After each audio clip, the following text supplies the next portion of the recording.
The first scratch in the drywall felt like betrayal.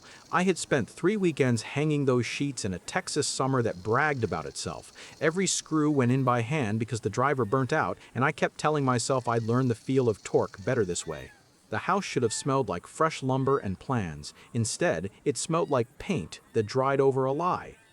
My name is Ethan. I do DevOps, which means I get up at 3 a.m. to keep other people's golden geese from choking on their own load balancers. I like systems that tell the truth when you ask. I like logs that match reality. I like that the home I built with my hands doesn't crash because someone pushed without a rollback plan. That was the theory. Olivia liked the story of hard work. She liked the photo of paint on her cheekbone at the end of a day we both mostly watched the contractor frame the stairs. She is a realtor, the kind who talks about light and schools and the feel of the street with a sincerity that made me want to sign whatever she handed me. She wore the red blazer when it would photograph and the soft sweatshirt when she needed you to tell her a secret. People told her things they didn't mean to. I did too. We met at an open house she was hosting in Travis Heights. I didn't buy the house, but I bought the pitch. If you're going to be rooted, root where the ground says yes. 2 years later, after a wedding under pecans and a registry we used like a scavenger hunt, we closed on a lot in a new subdivision outside Austin, where the street names sounded like somebody's memory of a ranch. She made it romantic. I made it level. We were good at different parts of the same picture. The plan was simple. The builder would take us to drywall and cabinets. I would do the small things that make a place yours, shelves you can climb on, a laundry room that doesn't feel like punishment, a backyard where the grill doesn't threaten to kill your grass because you forgot about heat. Olivia would be the point person with the title company and the lender because that was her world. I would be the one with the stud finder and the aching shoulders. We called it sweat equity and joked about how hot that phrase sounded when we were alone. We moved in on a Thursday in May. The boxes made us look richer than we were. Friends came, left wine we were too tired to open, petted the neighbor's dog, said things like, "You did it like we'd returned from a war." Friday, Olivia set up her home office in the front bedroom, the one with the good bay window. She brought her ring light and the desk that looked like a table in a nicer person's kitchen. She pinned a print to the wall, a black and white photo of a lighthouse. I kept my office in the back and tried not to take it personally that my view was the fence. If the story stopped there, we would be a brochure. It didn't. The first weirdness was small. Our lender emailed me asking if I could sign the final few documents in the digital packet. I clicked the DocuSign envelope. It showed one recipient completed, which was normal. Olivia handled the marathon. I did the sprints. But there was a second envelope with my name on it marked completed too. It contained a homestead affidavit and a spousal consent to transfer. I knew the first. In Texas, homestead means the law loves your house enough to make everyone sign when anything big happens to it. The second document I didn't expect to see unless we were selling or refinancing. I asked Olivia at dinner. We ate sitting on boxes, knees touching, the kind of meal you have before a table learns your weight. Title needed it to clear a cloud, she said, casual chewing. Some clerical thing with the lot line. They sent the packet while you were on call and said it was urgent to file before closing disbursement. I forwarded it to you. You signed it. I didn't, I said, because I hadn't. She frowned and did that thing with her face where she makes herself the victim of a scheduling mishap. Babe, we talked about it. I told you to click through before midnight. You said you did. Are you trolling me? I put the fork down. Show me the email you forwarded. She scrolled. Gave me her phone across the box. The forwarded message had a timestamp that overlapped a deployment window where I was definitely checking logs in sweatpants. I could have quickly signed something in the kitchen between alerts. But I hadn't. I would remember consenting to the spousal transfer language like I remember where the breaker box is during a storm. I finished eating. Later, while she was in the shower singing along to a playlist she'd labeled closings, I checked my email, my sent mail, my DocuSign account. Nothing showed me as a signer for those two documents. The envelope history, though, showed Ethan L. signed via email link from a device at a certain IP address, with a geolocation that dropped a pin not on our home network, but on the office building where Olivia's brokerage kept its Wi-Fi wide open for client convenience. I took a screenshot. I told myself not to be dramatic. I told myself Olivia probably acted like my admin because I'm the guy who leaves upgrades half applied if a pager goes off. In her world, smoothing was love. In my world, smoothing is how bugs hide. The next weirdness was more than weird. It was a stack at the county clerk's office. We were 2 weeks into living in the house when the mail brought a green postcard that said, "Recording completed," with a document number and a fee. It was addressed to me, Chi-O, Hilltop Abstract, a title office we hadn't used. The line items looked like someone else's receipt. I asked Olivia what it was. "Oh, that," she said, measuring cinnamon into her coffee like everything could be fixed with warmth. They filed the corrected deed. There was an error on the legal description. It happens. It's housekeeping. "Why is the mail from a different title office?" I asked. "And why does it have my name as grantor on a separate recording?" She sipped like it was a commercial. "Because the first title company used Hilltop for the recording service. They outsource. Babe, you're the one who says don't build what you can buy." I brought the postcard to work and spent my lunch at the Travis County Clerk's office because I like to see things with my own eyes. The clerk behind the glass wore glasses so thick they looked like a choice. I gave her the recording number. She printed the instrument image and slid it under the glass with an apologetic smile like a bartender serving a drink you didn't order. The document was titled Quitclaim Deed. The grantor was me. The grantee was a limited liability company called Silverwood Haven, LLC. The property was our address. My signature was a line that looked like someone had practiced tracing an e-signature with a shaky hand. The notary block said I personally appeared by video before an e-notary named Calhoun and acknowledged signing. The date was a Tuesday at 10:42 p.m. I clicked my tongue the way I do when code compiles on the first try and I don't trust it. I asked for the attached metadata. The clerk printed the submission cover sheet. It had a filer email that belonged to Olivia's brokerage domain. It had an IP that didn't match our home. It had a contact, Marcus H. Esk. Marcus is Olivia's cousin. He is exactly the guy you imagine when you hear the phrase, cousin lawyer. He shakes hands like he's testing a ship's mooring. He laughs in a way that means you didn't get the joke, not that there was one. He always offered to look over documents for us, which is a thing I declined because I know what happens when family and paid work share a table. He was also the sort of cousin who shows up to housewarmings in a suit and a tie you could see from space.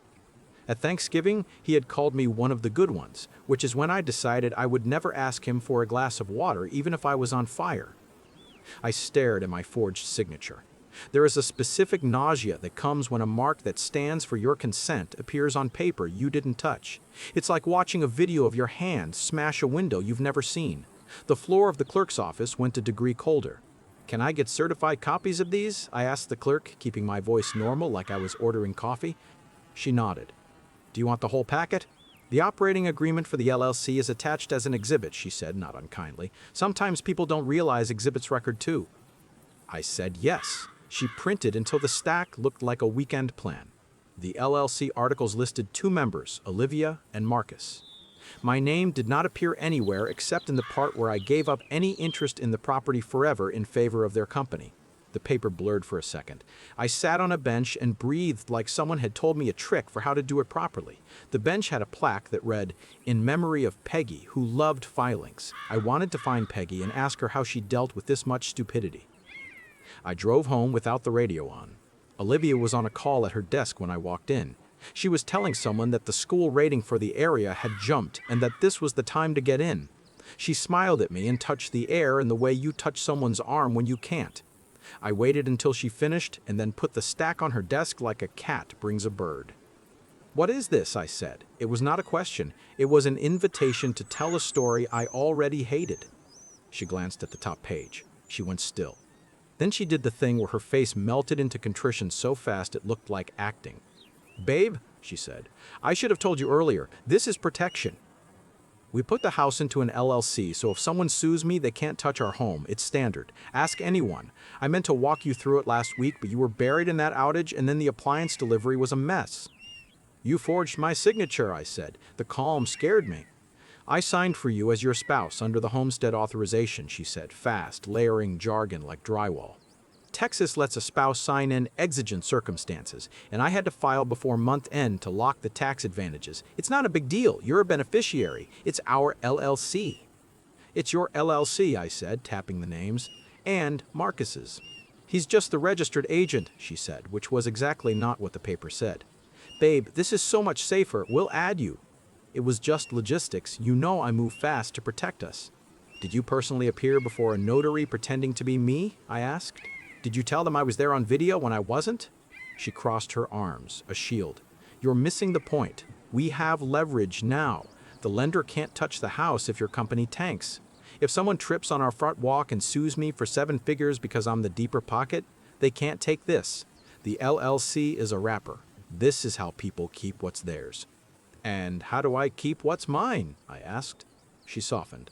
Put a hand on my arm. By trusting me, she said. By understanding that I live in this space and I know the moves, you know servers, I know houses, we're a team. She held my eyes for a beat too long, like you hold a look to hypnotize a dog. I have let olive branches break my hand before because they looked like help. I nodded slowly, not as agreement, but as time buying. Okay, I said. Then let's fix the paperwork. Add me to the LLC. Record a deed from the LLC to the 3 of us, or to me and you, properly, no more fake signatures, and send me the DocuSign logs for everything you sent in my name. I need to reconcile my records. She bristled, the way people bristle when they hear a word they think means accusation. You're making this ugly, she said, flipping the script so fast it should have given her whiplash. If you'd gotten on board when I said, we wouldn't be in this energy.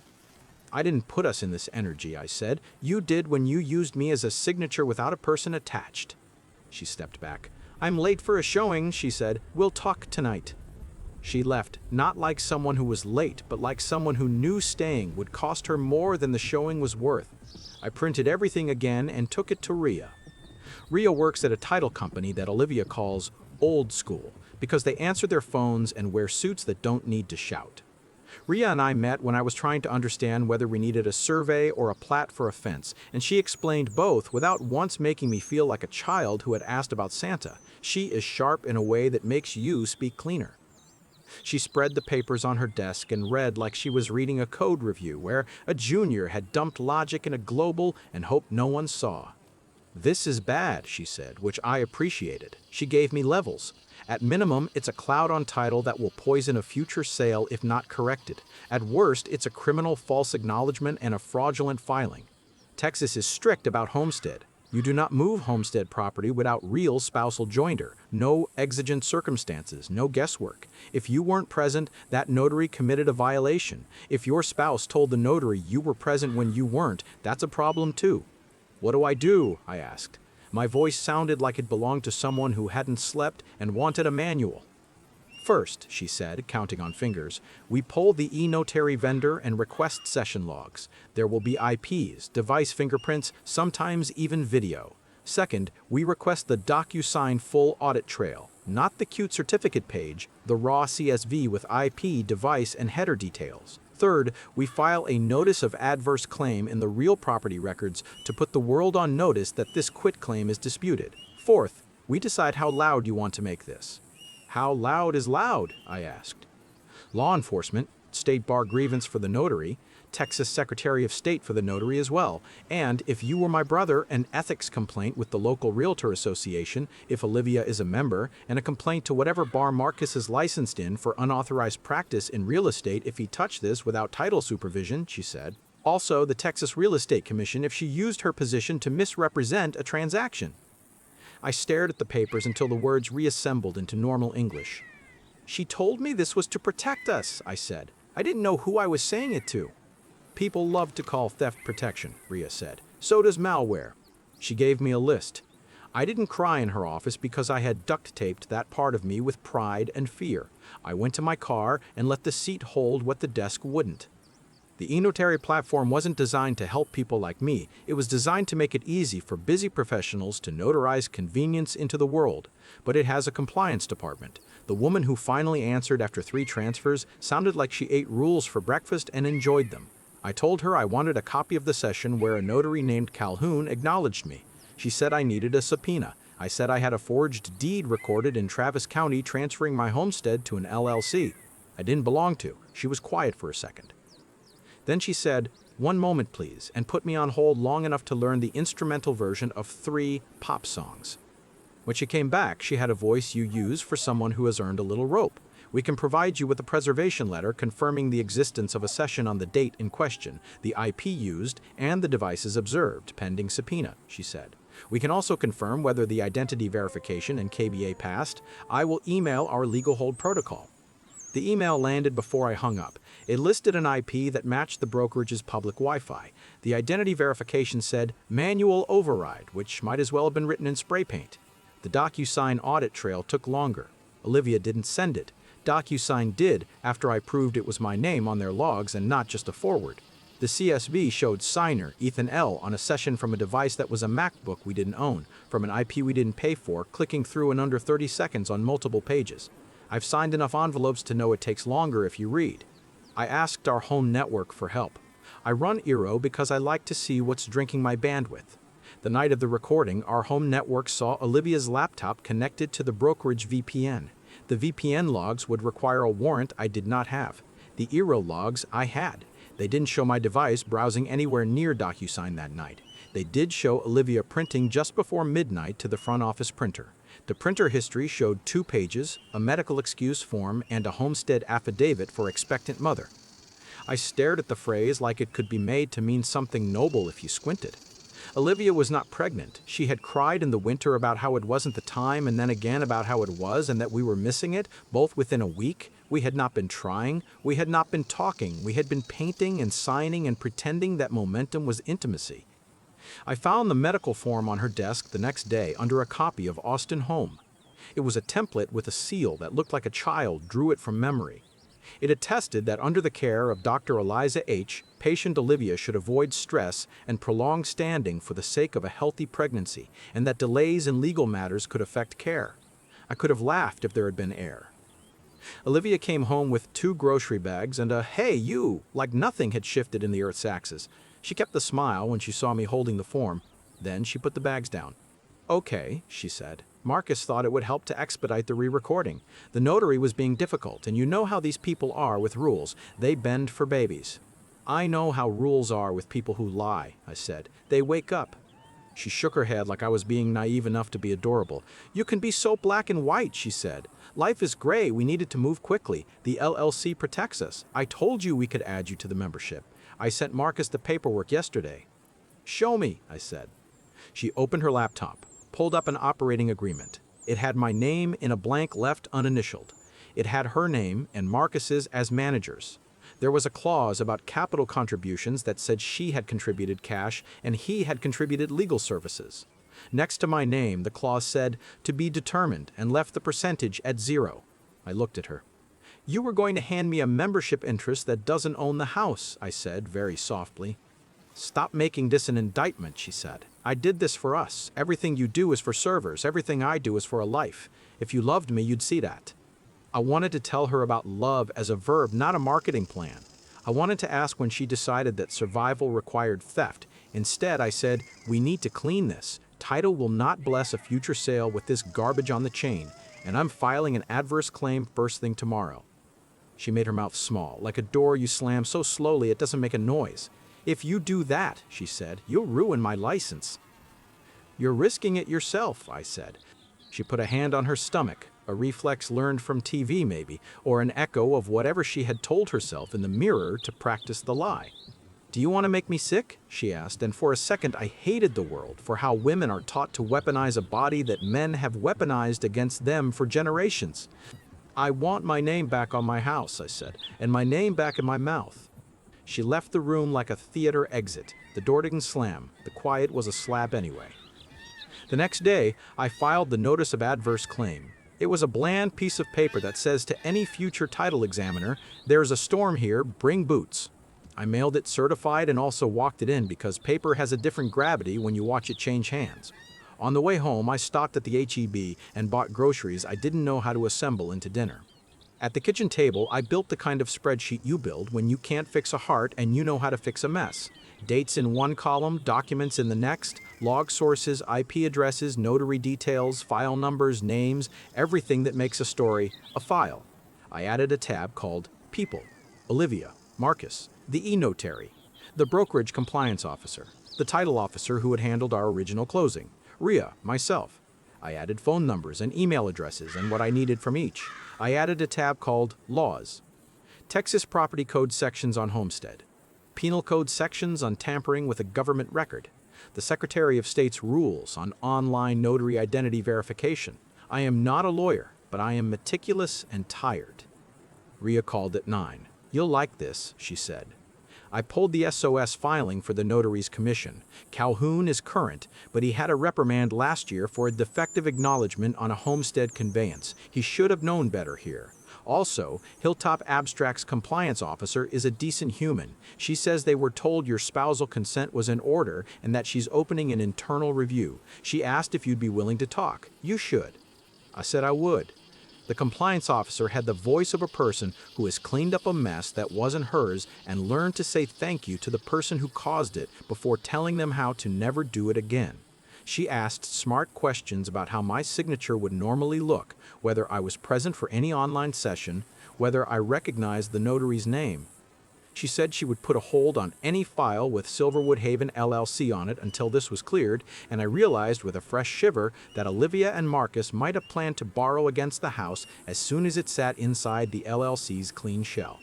At midnight, my phone lit up with a message from an unknown number. It was a selfie from Olivia in a hard plastic chair, the fluorescent wash of an ER room flattening her face. A hospital band circled her wrist. She wrote, "Bleeding. I'm scared. Please stop doing this." I stared at the photo until the pixels became squares. I could not tell if it was today or last year or staged. I wrote back, "Which hospital? I will meet you." She didn't answer. I called the hospital closest to us and asked if she had been admitted. They said they couldn't give me information. I asked if a patient named Olivia had been triaged. The woman said, "Sir." I listened to the ceiling. The next morning, there was no blood on the bathroom trash, no discharge papers on the counter, no new band on a wrist. There was a calendar notification on Olivia's phone for a broker's caravan and a manicure. I took a sick day for the first time in a year and drove to the Texas Secretary of State's office downtown because sometimes presence matters. A man in a shirt one size too big printed me the LLC's original formation and the public information report. Silverwood Haven LLC had been filed 3 days before the quitclaim deed recording. The registered office address was Marcus's law firm. The purpose was real estate investment and management. The managers were Olivia and Marcus. There was an operating agreement on file only because someone had filed it as an exhibit with the deed. My name was not anywhere except as a man whose home now belonged to a company owned by his wife and her cousin. I stood outside on the Capitol grounds and watched kids on a tour wear matching t-shirts and walk in lines, and thought about how teaching obedience and teaching consent can look like the same thing if you don't pay attention to who asks you to do what. Then I called the Austin Board of Realtors and asked when their next big event was and whether the expo floor was open to small vendors. The woman on the phone was cheerful, like people who work in rooms where hope is a product.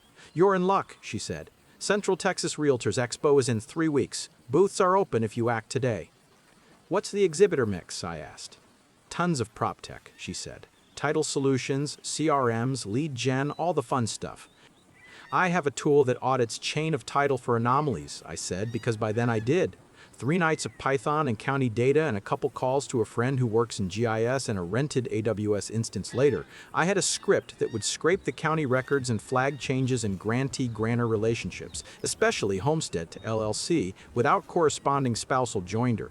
It wasn't pretty, but it ran. I named it ProofStack because I'm not as clever as the guys who name lead gen platforms after birds. "We love innovation," she said. "Can you send a deck and a logo?" I sent a PDF with 3 slides and a logo I made in 5 minutes using a font that made me look like I had a Series A. She sent an invoice. I paid it. Then I called Rhea. "I know this sounds like theater," I said, pacing my office in socks. "But if I put our address into a demo at a booth in a hall full of realtors and title reps and compliance officers and screaming lenders, and an LLC pops with my wife's name on it, maybe the shame does what the law will take a year to do." Rhea didn't say no. She said, "Don't defame. Demonstrate. Let the public record eat the lunch. Ask questions. Don't make statements. And for the love of all that is holy, don't put a photo of her. Put a map and a list. The people who matter will read." I built the demo in pieces because that's how you build anything that works on a day you can't afford to crash. The front end was ugly but clean. A map of Travis County with parcels, a search bar for an address, a panel that populated with the last 3 deeds, the names of grantors and grantees, indicators for homestead, spousal joinder, notary names, recording times, and a fat red flag icon if a quitclaim deed moved homestead to an entity and the spouse's name didn't reappear on the next instrument. The back end 8 PDFs and spat JSON. The script recognized my forged signature as an image repeated from another file because Olivia had saved a copy of my e-sign in her templates folder and reused it pixel for pixel. When the flag turned red next to my house, I felt sick and satisfied and ashamed I needed this much spectacle to be believed. The week before the expo, Marcus called me with a voice like a man offering a golf invite that comes with a contract at the 9th hole. "Ethan, buddy," he said, "heard from Olivia you're all spun up about the LLC. We can unwind it clean. No need to make a fuss. I'll draft a corrective warranty deed from the LLC back to you and Olivia jointly, record it, and we chalk this up to miscommunication." "Why did you file it that way in the first place?" I asked, keeping my jaw loose because I grind. "Standard asset protection," he said smoothly. "We do it for a lot of our investor clients. Easier to manage, cleaner for liability. Probably a bit overzealous on the timing, but we were under the gun to close. You know how it is." "I will accept a warranty deed back," I said, "but also a letter to the clerk acknowledging the false acknowledgement and asking that the quitclaim be marked as disputed. Also, a letter to the e-notary platform correcting the record. Also, a written apology to Ria's office for dragging them into this." "You're making this ugly for no reason," he said, and in the background I heard Olivia say something sharp and urgent. "You already made it ugly," I said. "I'm making it documented." He sighed the way men sigh when a woman says no to something they assumed would be yes. "Think about Olivia's license," he said, finally dropping the line he'd been baiting. "This could jeopardize her career. You don't want to be the reason your wife can't work, and she's not feeling well. It's not the time to stress her." I looked at the form with the fake doctor's name. "If she is ill, a clean title will be good for her blood pressure," I said. "Send the drafts. I'll have counsel review." He hung up without goodbye. Olivia texted 30 seconds later, "I can't believe you're doing this to me. Then, I loved you. Then, please be the man I married." I am the man she married. That's the problem. The night before the expo, I loaded my demo onto a laptop, a backup laptop, and an iPad because if redundancy is good enough for production, it's good enough for a room full of people who sell certainty for a living. I printed a banner that read, "Proof Stack, Title Chain, Anomaly Detection." I bought a cheap tablecloth because I didn't trust the one they give me. I taped a business card to a jar and handwrote on it, "Bug Bounty Tips," and smiled at myself for being the kind of nerd who thinks he's charming. Sleep didn't come. I lay next to the woman who had moved my house into a shell company like you. Change a shirt and listen to her breathe. At 2 a.m., she got up and stood in the doorway like she didn't know which room belonged to her. She went to the kitchen. A glass clinked. The fridge sighed. She came back and stood over me like she wanted to put a hand on my chest and couldn't find the math. At dawn, I loaded the car. Olivia watched from the porch with a sweatshirt over her knees. "Don't do this," she said. "Please." "Fix it," I said, "and I'll turn the demo off." She looked at me like I was a problem you can't stage for photos. "You're going to humiliate me," she said, and there it was, the truth she recognized as a greater sin than theft. I left without answering because everything I could say would have been a mirror held up to a face that had spent a year avoiding mirrors. The expo smelled like carpet and ambition.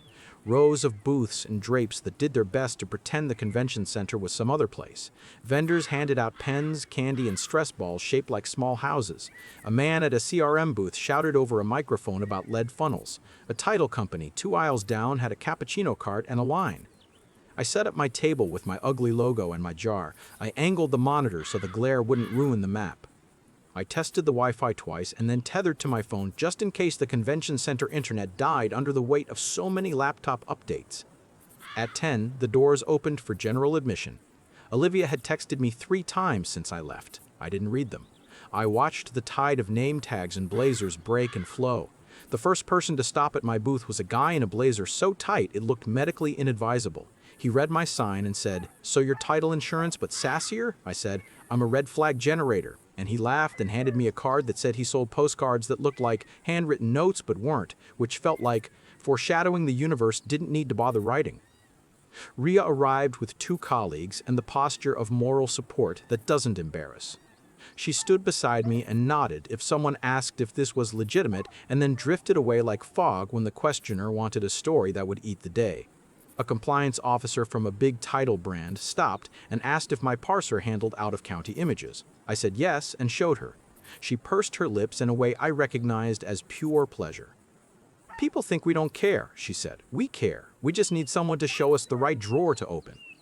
Just before lunch, I saw Marcus. He walked in with a realtor badge he had no right to wear and a smile that made people move out of his way without knowing they had. Olivia was behind him, hair and face camera ready, the red blazer making a day of appearance.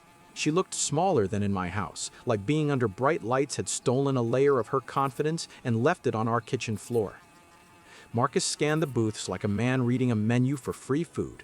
His eyes landed on my banner. He considered turning around. He didn't. He picked the path of confidence because it's the only one he knows. He walked up to my table like we were about to pose for a professional rivalry meme.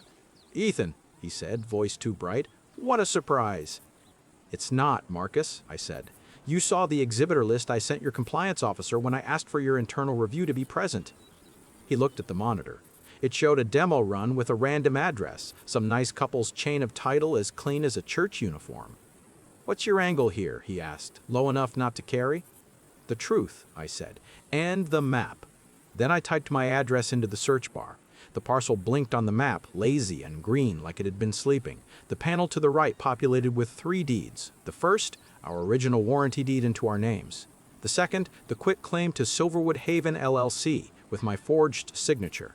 The third, nothing yet, because I hadn't let them fix it in secret. A red flag icon pulsed next to the second line. Under it, a note, homestead to LLC without spousal joinder and false acknowledgement suspected. Olivia exhaled like she had been holding breath for days. Marcus smiled wider, which on another man might have been a wince. He looked over his shoulder, calculating audience. 2 title reps who had come by earlier stopped. A compliance officer paused mid-step. A woman with a realtor pin and a poker face took out her phone like a courtroom stenographer. My heart didn't pound. It sat, heavy and resigned, waiting for the next log line to print.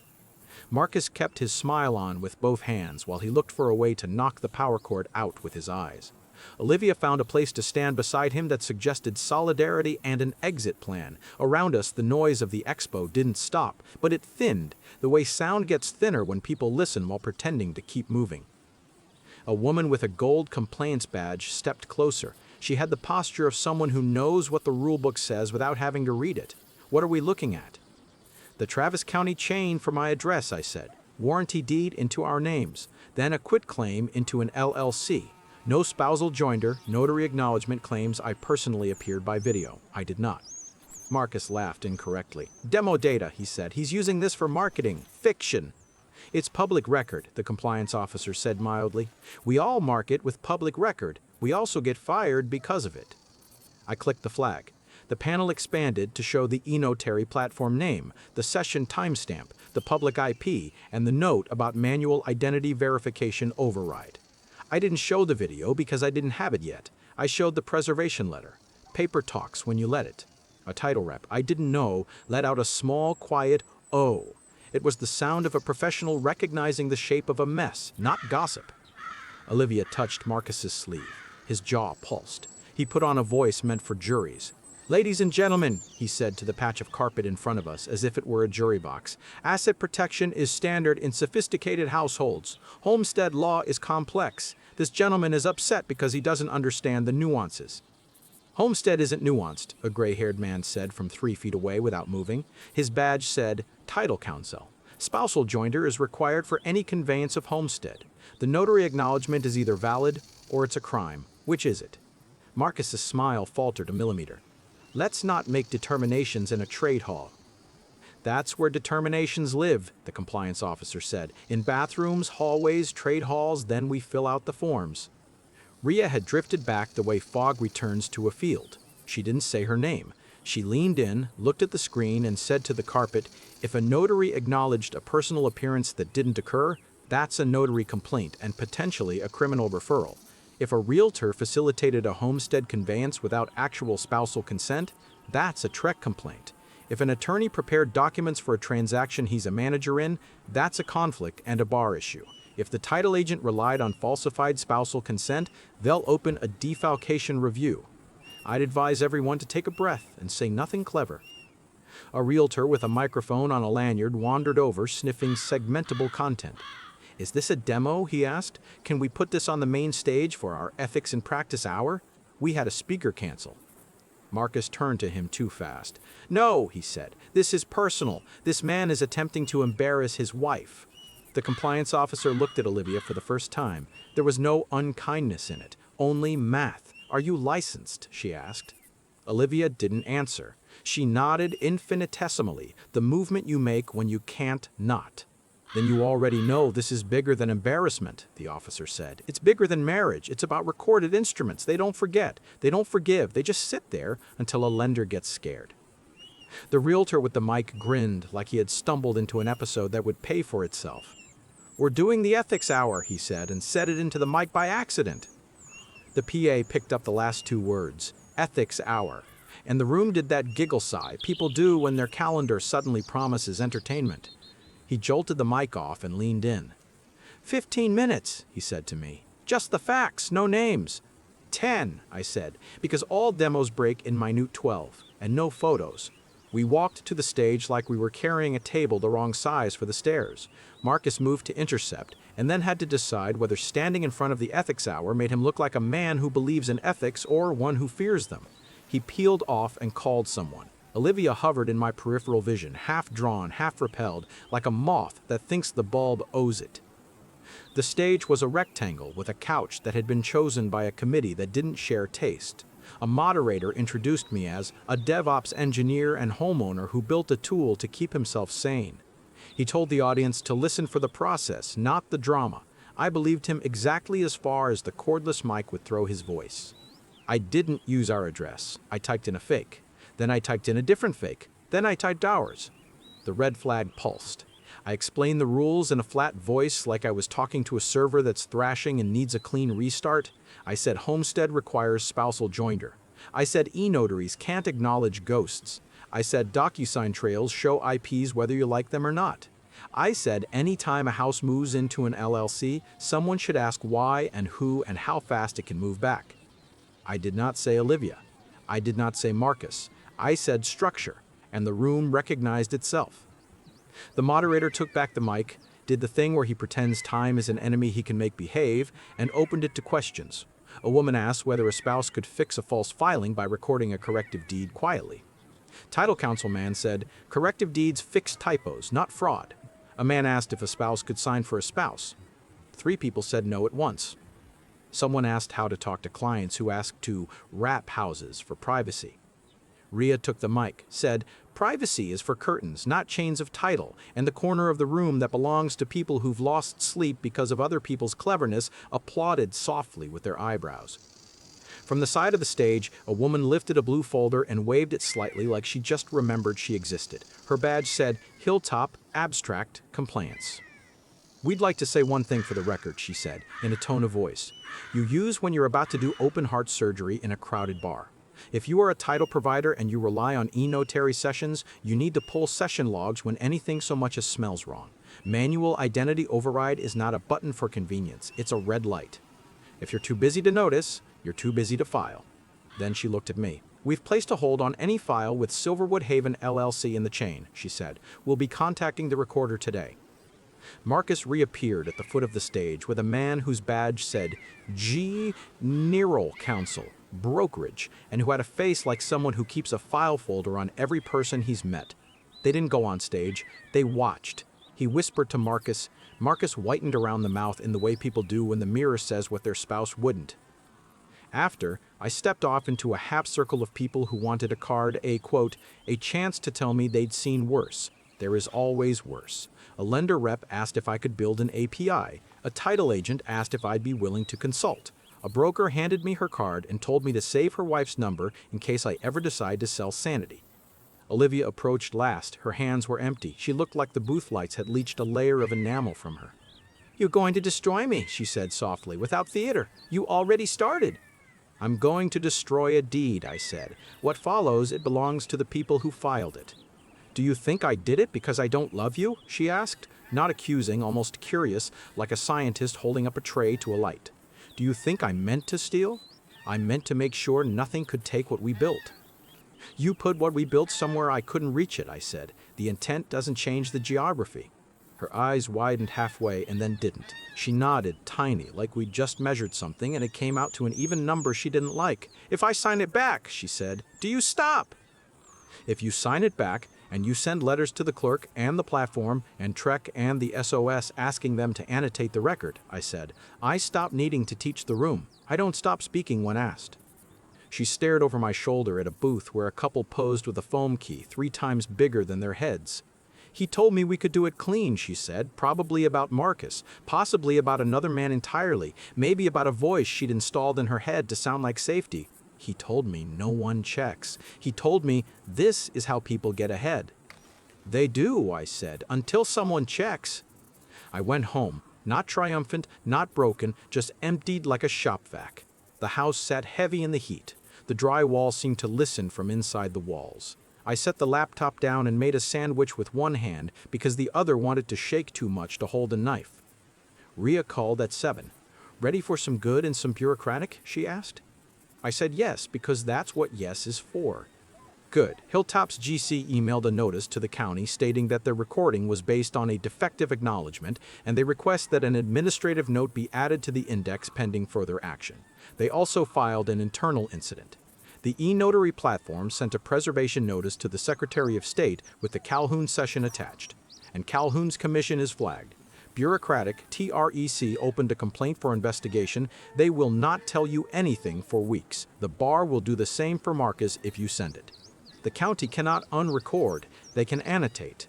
We will need a corrective conveyance and likely a quiet title if they resist, but the temperature just dropped 10 degrees. I exhaled a laugh that sounded like a leak. 10 degrees is a cold front in August, I said. Also, she said, your little show made you a friend. A broker's counsel called me. Their GC says if you need a declaration from a neutral title professional about the homestead rules to attach to your adverse claim, he'll sign one. Apparently he enjoyed watching a cousin try to talk law to a room full of people who eat it for breakfast. Tell him I'll bring donuts, I said. Bring receipts, she said. Donuts are for Mateo.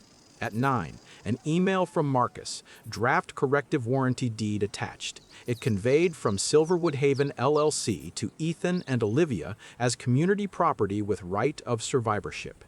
Attached, an instruction letter, unsigned, to the recorder acknowledging the prior quitclaim as filed in error. Attached, a draft letter to the e-notary platform stating that the notary relied on information provided by the parties and that the notary's practices were deficient. No apology to anyone, no letter to Trek, no mention of homestead joinder. His version placed himself in the past tense of all responsibility like a magician's flourish. I forwarded the drafts to Rhea and my attorney. He replied, mark up. Add language stating the prior acknowledgement was false, not just error. Add language about no consideration.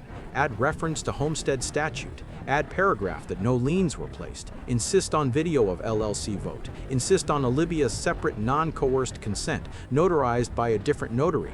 Insist on Marcus resigning as manager of the LLC before signature. Insist on a hold harmless by LLC for any clouding damages or fees.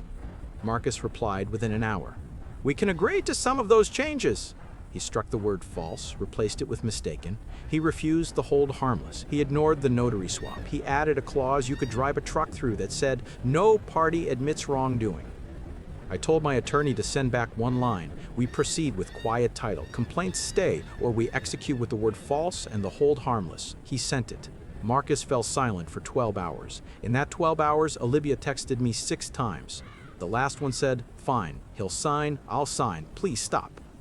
We didn't stop. We just changed speed. The next afternoon, we executed the corrective warranty deed at Rhea's office with a notary who reads faces for a living and refuses to stamp tears. Olivia signed without shaking.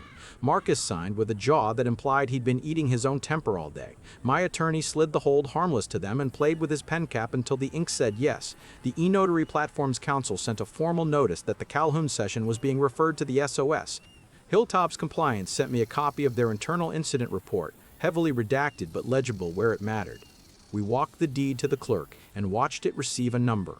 Watching the stamp come down calmed a part of me that had been awake for an entire month. On the courthouse steps, Marcus stepped close enough that I could smell the starch on his shirt. "You've made enemies today you didn't need," he said. "You think you won because you got ink on paper. You only won a round." "I didn't show up to win," I said. "I showed up to make the record match reality." "You made the record messy," he said. "That's what happens when amateurs play in rooms for professionals." "Your room has cameras," I said. "Mine has logs." He smiled the kind of smile you put in a photo next to a yacht. "You'll never sell without my help," he said. "I won't be selling," I said. "I'll be living." He left. Olivia stayed and looked at the courthouse like it was a building you take pictures in front of when your cousin is graduating from law school. "Will you ever forgive me?" she asked, "and there is not a training manual for that." "I don't know," I said. "I know I won't forget." "Please don't file the Trek thing," she said. "Please." "I already did," I said. She closed her eyes like she was bracing for water over her head. "I thought you'd protect me." "I am," I said, "from the version of you that thinks no one checks." The months that followed were not montage. They were paperwork and quiet. TREC sent a letter requesting a written response from Olivia. The bar sent Marcus a copy of my complaint with a docket number. The SOS suspended Calhoun's commission pending hearing. Hilltop sent me a note thanking me for my commitment to document integrity, which made me laugh alone in my truck until the laugh bent and tried to be something else. The county clerk added an index note to the quitclaim recording. Corrective instrument recorded at number AGSU 5. Add AGR. U. R. AG. Gez. Utrecht. Staple. Common Ron. AG. My house came back into view on paper like someone had wiped fog off glass. Olivia moved into a short-term rental near a new development she was farming for listings. She picked up her copper pots, the cookbook she'd wrote in the margins of, the lighthouse print. She left the stud finder because she never knew where I kept it. We texted about utilities. We emailed about the dog we never adopted. She didn't ask for keys. I changed the code anyway because a lock is a boundary you can measure. We tried counseling because I'm the kind of person who will install a patch even when the release notes are unclear. 3 sessions in, the therapist said the word repair like it was a prayer we should say together, and Olivia said sincerely, "I did what I had to do to protect us, and I felt a beam shift inside a wall I'd built and decided I would rather tear and rebuild than live under it." On the ride home, she asked if we could table divorce talk until after a big closing. I said I would never table again. When the TREC letter arrived 6 months later with its list of findings and sanctions, I didn't cheer. I read it in the kitchen, taped it carefully to the inside of a cabinet, and made dinner. It suspended her license for a period and required ethics hours that would eat weekends she would have used to sell. Marcus got a private reprimand from the bar and a letter that would travel with him in ways his suit never would. Calhoun's commission was revoked. Hilltop instituted a mandatory second review for any homestead-to-entity conveyance, and their compliance officer sent me a screenshot of the internal memo with the line "Manual Identity Override is not a convenience button" underlined 3 times in red by someone else. About the house, I kept it, not to punish her, because all the hands I used to hang drywall were mine, and the smell of paint that dried over a lie had aired out enough that mornings smelled like coffee again. I replaced a handful of screws I'd driven too shallow. I plumbed a shelf that had always bothered me. I learned grudgingly to like the view from my back office because sometimes you have to love the fence first. On Saturdays, I'd hear the neighbor's kid practice the same trumpet run over and over until he got it right, and I'd feel an almost unbearable tenderness for anyone willing to repeat a thing that sounds bad now because they trust it will sound good later. Rhea came by once to drop off a certified copy I didn't need, but she knew I wanted. She stood in my kitchen, looked around, and nodded like a building inspector who knows something will stand through a storm. "Do you regret the show?" she asked. "I regret that I needed a stage to be believed," I said. "I do not regret the light." "You'll be fine," she said. "You use levels." She left me a bag of flour tortillas from a place that only sells them to people who pass a vibe check. I ate 2 with butter over the sink and thought about elation and how overrated it is compared to relief. On the day the divorce finalized, there was no drama. A judge signed, a clerk stamped, a file number became another line in a cabinet. Olivia didn't fight for the house because the corrective deed had made it legally ours again, and the settlement made it mine. She took a listing in a new suburb where the streets had the same names as ours rearranged. People still bought from her because she was very good at making a story feel like a plan. I don't hate them for it. I hate the part of the business that lets story pretend to be a deed. If you're waiting for me to say I swore off love or became a vigilante who sets up a booth at every trade show, I'll disappoint you. I still answer my pager at 3. I still like logs. I still think trust isn't a vibe, it's a record. But I also built a small habit of asking myself before I pull a report or start a fight whether I can fix this with a level, whether I can lay eyes on it, touch it, adjust it 2 degrees, and make it true without burning down drywall someone else might need. The last time I saw Olivia, she was in the produce aisle staring at grapefruit like they owed her a reason. She looked at me, then down, then asked a question that mattered more than it sounds like. "Do you hate me?" "No," I said. "I hate what you did. Those are not the same. I hope you learn the difference before you tell the next person you're protecting them." She nodded once, like a nail finally seating. "I hope you find someone who likes proof," she said. "I hope I find someone who doesn't mind that I do," I said. We both put fruit in our carts and moved on. You can write poetry about grocery store moments if you've never remodeled the kitchen. If you have, you know they are just the world continuing while your hands learn how to hold something without dropping it. What would you have done the second you saw your forged signature go nuclear in private, or do a public demo so the room polices itself? Tell me where your line is between protecting what's yours and making a scene to keep the next person safe. If this story kept you listening, tap like so. It reaches somebody staring at a homestead affidavit they don't remember signing. Drop your take in the comments and subscribe for more stories where the paperwork screams before the people do.